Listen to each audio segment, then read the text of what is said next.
por hijo y llega aproximadamente entre 40 y 42.000 beneficiarios aproximadamente. Por otro lado, se incrementan las asignaciones familiares por hijo, una asignación familiar que actualmente hasta el mes de febrero inclusive ha sido abonado en 30.000 pesos por hijo. Esto se eleva ahora a 100.000 pesos por hijo. Es decir, ha habido un aumento muy significativo, si uno lo ve, digamos, en términos porcentuales, aproximadamente un 300% y alcanza unos 40.000 beneficiarios. Respecto de lo que implica la política salarial en lo que es la administración general, esto es, en principio, analizamos sin docentes y sin el área de seguridad, que ahora lo vamos a ver de manera detallada más adelante. Hay un incremento de un 13% en la asignación de clase de todas las categorías. Recordemos que la asignación de clase tiene la particularidad de beneficiar no solamente el salario básico del trabajador activo de la administración general, sino que también hace alusión o referencia, digamos, al escalafón. Por lo tanto, también genera un esquema piramidal que de alguna manera está remunerando las características de cada uno de los agentes públicos. Además, se incorporan 30.000 pesos neto de bolsillo en el Código 134, un código que está en todas las categorías, es de carácter remunerativo, y se incrementa el Código 627 en 35.000 pesos. Esto es lo que tiene que ver con la Administración General que además tiene su correlato exactamente idéntico a los excombatientes de Malvinas, que también lo tenemos presente y en cada recomposición salarial son tenidos en cuenta, por supuesto, y se aplica igual porcentaje de recomposición. Respecto de otros sectores, como el caso de Vialidad Provincial, también hay un incremento de un 13% en el valor del básico y se incrementa el Código 627 también en 35.000 pesos. En lo que tiene que ver con seguridad, que abarca todo el aspecto de seguridad, tanto policía como penitenciarios, se produce un aumento del 13% del valor punto y se eleva al mínimo garantizado en un 13%. Siempre se hace referencia al cabo de policía, que es el escalafón inicial, digamos, que tenemos dentro de seguridad, y a partir de ahí, por supuesto, todo el escalafón que continúa, y además se actualizan dos conceptos que son específicos, digamos, del área de seguridad, que tiene que ver con el Código 180 y el Código 601, que también sufren actualizaciones e incrementos, digamos, a partir de este mismo mes.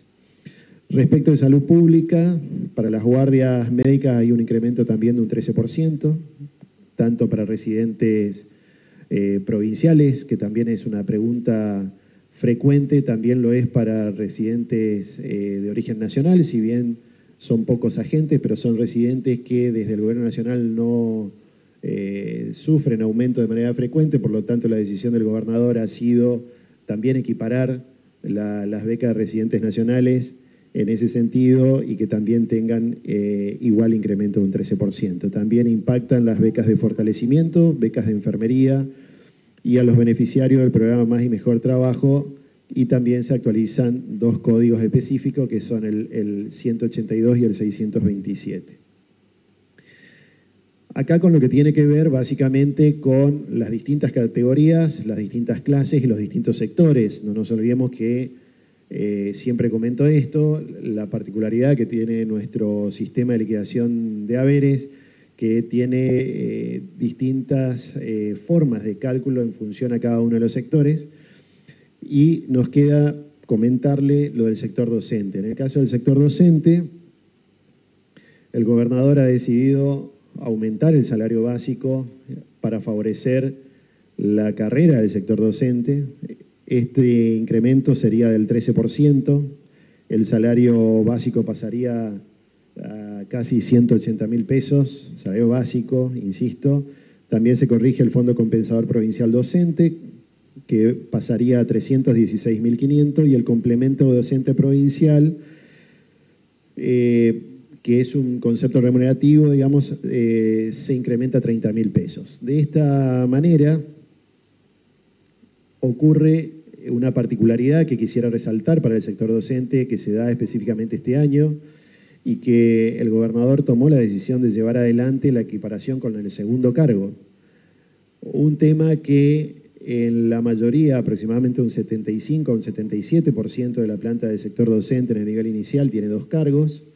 Por lo tanto, tanto en el primero como en el segundo cobrarían exactamente igual. Esta decisión implica que, lógicamente, en el proceso de liquidación va a haber un concepto específico que va a dejar de aparecer dentro del recibo de sueldo, pero van a ver que el incremento en el segundo cargo es un poco más que significativo debido a que se produce ese proceso de equiparación y, lógicamente, a partir de esta decisión del gobernador, esto mejora sustancialmente el ingreso de los docentes que tuvieran 2 cargos.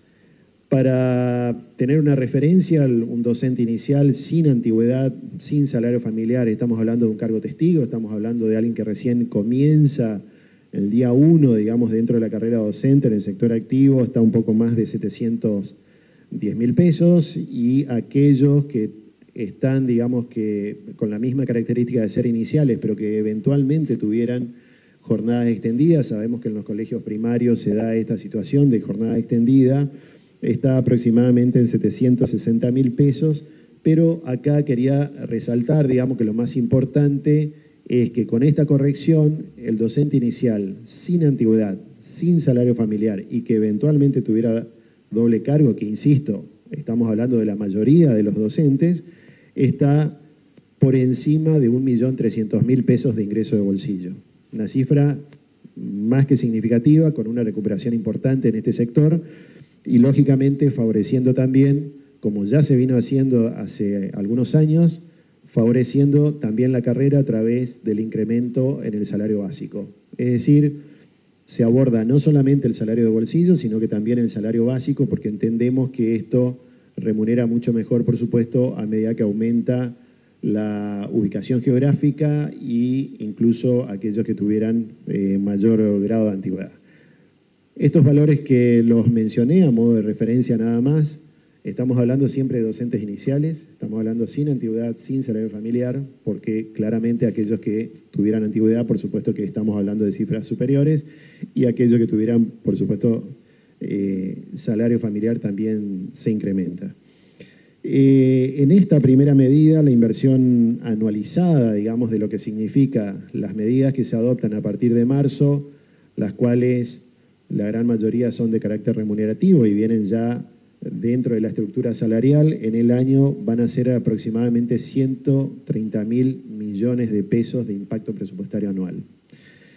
Esto es una cifra muy significativa, una cifra que se permite invertir en salario y que el gobernador tiene como uno de los ejes de política pública, y es posible gracias a que la provincia está en equilibrio presupuestario. Lo que muchas veces escuchamos a través de los medios de comunicación como una cosa novedosa, digamos, que el gobierno nacional está en equilibrio presupuestario, la verdad que para la provincia de Corrientes ya es una gimnasia que la venimos haciendo hace varios años.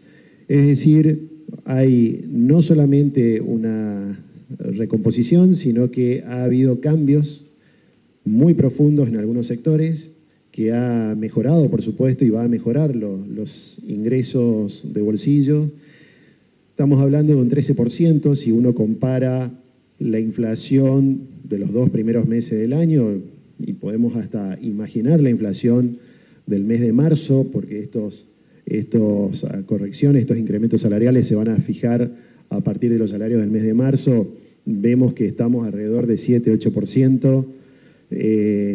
No creo que lleguemos al 9% en este trimestre y, lógicamente, estamos dando el 13%. Es decir, está habiendo una recuperación del salario real de los trabajadores, tanto activos, insisto, también con un esfuerzo importante del Tesoro y del Instituto de Previsión Social que va a impactar el mismo mes, también se alcanza a los jubilados y pensionados. Es decir, seguimos con la política de generar incrementos salariales por encima de la inflación, haciendo un esfuerzo enorme, bien ustedes saben, y son comunicadores que muchas veces titulan y se ve, digamos, cuál es la evolución de los recursos fiscales y, sin embargo, el Estado, producto del equilibrio presupuestario, permite, digamos, abordar este tipo de recomposiciones salariales. En términos porcentuales es superior incluso a lo que se veía si comparamos la inflación del primer trimestre de este año y comparamos la inflación del primer trimestre del año anterior. Es decir, estamos en presencia de una recomposición, insisto, del salario real de los trabajadores. Creemos que este primer punto es muy positivo, sin lugar a duda que hay mucho por hacer y durante el año va a haber otras recomposiciones salariales y el gobernador claramente nos ha dado instrucciones en ese sentido, que a medida que estén dadas las circunstancias y la estabilidad económico-financiera lo permita, se va a abordar decisiones de estas características de la mejora del salario real de los trabajadores, tanto activos como jubilados y pensionados, y que en este primer tramo ya comienza a partir del mes de marzo. Así que básicamente eran estos los anuncios. Nosotros vamos a trabajar desde las áreas técnicas, lógicamente, en todo lo que tiene que ver con el proceso de liquidación y se van a abonar, lógicamente, los sueldos, como es ya una costumbre, digamos, en la provincia de Corrientes, aunque no lo es en el resto de las jurisdicciones, se va a abonar en los últimos 5 días hábiles que termina el mismo mes en el cual se ha prestado servicio. Así que quedo a disposición de preguntas si lo consideran oportuno. Abrimos el espacio de consultas. ¿Algún colega que quiere preguntar, por favor, Así, Clara, a través del vamos a ver si micrófono? tenemos la posibilidad de tomar la palabra del ministro Marcelo Ríos Presentiles en este momento aquí.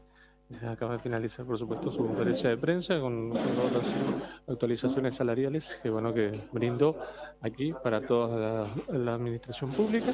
Así que, bueno, vamos a ver si tenemos la posibilidad de tener al ministro Marcelo Ríos Presentiles aquí para tener las palabras de el ministro. Vamos a ver si podemos tener diálogo con él. ¿Cuánto es?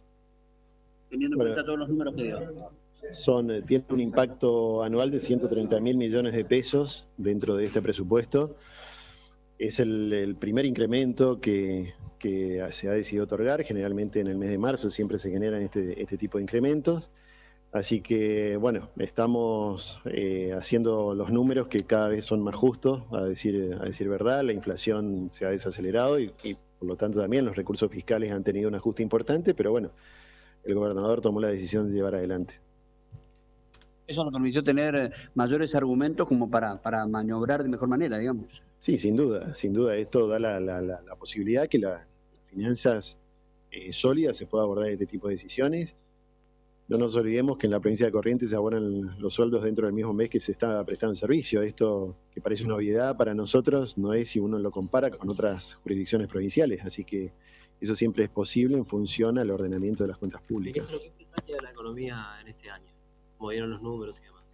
Creo que vamos a tener una economía con una marcada desaceleración de la inflación, lo cual eso es un punto muy positivo. Si lo comparamos a los ritmos que veníamos, es muy positivo, sin lugar a duda que todavía falta ajustar muchas cosas más. Vemos que se debería empezar a generar una recuperación gradual de la economía. Muchas veces la ansiedad que vivimos los argentinos, nos vamos de extremos a extremos y pensamos que de manera mágica se pueden resolver las cosas. La verdad que sí creo que las economías regionales todavía es un tema pendiente por parte del gobierno nacional. No vemos, digamos, una mirada específica, digamos, para las economías regionales. Sabemos que lo que propone el gobierno nacional, estamos de acuerdo con los lineamientos generales, pero que todavía se va a notar cierta estanqueidad, digamos, en el crecimiento de la economía. ¿De qué forma deberían impulsarse esas economías regionales? Bueno, creo que uno de los temas a tener presente tiene que ver con la presión fiscal. En el caso de la provincia de Corrientes, es una de las provincias que tiene menor presión fiscal. Hoy un empresario producir, un pyme, un prestador de servicios, un productor pequeño, tiene que tener, digamos, y compartir muchas veces el esfuerzo con impuestos que establece el gobierno nacional. Creo que ahí es donde nosotros tenemos que generar, o el país debería generar, digamos, algún impulso específico y señales concretas. Claramente va a haber una reorganización, el producto que la Argentina se abre, digamos, al mundo, pero lógicamente las economías regionales para nosotros es de vital importancia. Nosotros vivimos en el interior, tenemos las dificultades que eso significa vivir en el interior y por supuesto tenemos que generar propuestas que hagan atractivo al sector privado de por qué invertir. Desde la provincia de Corrientes, insisto, a través de una muy baja presión fiscal, de un equilibrio presupuestario, son señales claras, digamos, que se da, entre otros, al sector privado. En ese marco, ¿cómo está la relación hoy con Nación? La relación es buena, mantenemos una relación, nosotros desde el Ministerio de Hacienda, una relación buena desde el punto de vista técnico, pero bueno, son decisiones muchas veces de políticas macro que seguramente las debe tomar el presidente, como para que se empiece a ver una reactivación en el interior. Que no haya obra pública nacional financiada por Nación, ¿afecta? Sí, sin duda. La obra pública tiene un efecto dinamizador, desde todo punto de vista, y lógicamente la paralización de la obra pública nacional es un problema severo porque queda en manos de las provincias, en el caso de la provincia de Corrientes, llevar adelante la ejecución y la conclusión de obras públicas iniciadas por el Gobierno Nacional y que han sido totalmente abandonadas. Estamos hablando de convenios suscriptos por el gobernador de la provincia en el último trimestre del año anterior, justamente donde nos hacíamos cargo, digamos, con presupuesto provincial. Y la verdad que es un esfuerzo enorme, digamos, es un esfuerzo enorme hoy poder terminar una obra, pero son absolutamente necesarias. El gobernador ha tomado la decisión de avanzar con ella. ¿Se revirtió la situación de viviendas, planes que eran financiados por Nación? Siempre Corrientes dijo que era discriminada. Sí, eso sigue igual. Eso no ha habido cambios sustanciales, ha habido algunas mejoras en algunos aspectos, pero también han dejado de financiarse otros programas. Hay programas en el área de salud pública que son muy sensibles, que han dejado de financiarse y que el gobernador tomó la decisión de continuar haciéndolo, que tiene alto impacto social. Es decir, si uno analiza, digamos, aquellos financiamientos que tenía el Gobierno Nacional en gestiones anteriores, lógicamente que ha descendido y mucho. Eso claramente perjudica. No nos olvidemos que todo el norte grande es altamente dependiente de recursos de origen nacional, con lo cual una disminución en ese tipo de asistencia que tienen efecto dinamizador, por supuesto que golpea a las economías locales, y ahí es donde el gobernador toma la decisión justamente de seguir financiando algunos programas y aspectos específicos. Hasta allí las palabras del ministro Marcelo Ríos Pesentini en esta nueva conferencia de prensa, por supuesto, sobre corrección salarial aquí en el Ministerio de Hacienda y Finanzas, claro. Están preguntando desde el interior sobre Plus Nada, digo, esperen un poquito porque están anunciando recién, o sea, No. Vamos por partes. Yo no sé si a mí nomás me parece que están muy ansiosos o que, con perdón de la expresión, nada le viene bien, pero podrían esperar un poquito. Están anunciando. Dice, Plus Nada. Y digo, podemos respirar, chicos, por favor. Esperen un poquito, recién se está dando lo que es el anuncio salarial. Todavía no llegan los links del gobernador que suele poner en la red social X. Ya tenemos en cadena de radios, Fito, lo de X. Lo de X viene sí, ahí. Señor, sí, señor, mientras que hablaba el ministro. Claro, porque acá estaba bastante difícil poder abrir X, muchos celulares parece, ¿no? Pero bueno, no quería que se nos corte la transmisión, por eso le hicimos bastante cortito este anuncio salarial, que es muy importante y por supuesto tiene una inversión de 130.000 millones de pesos por parte, por supuesto, del gobierno de la provincia de Corrientes. Gracias, Fito, hasta luego. 10 de la mañana, 23 minutos en la Argentina. Hacemos la pausa, ya venimos. El pasado es la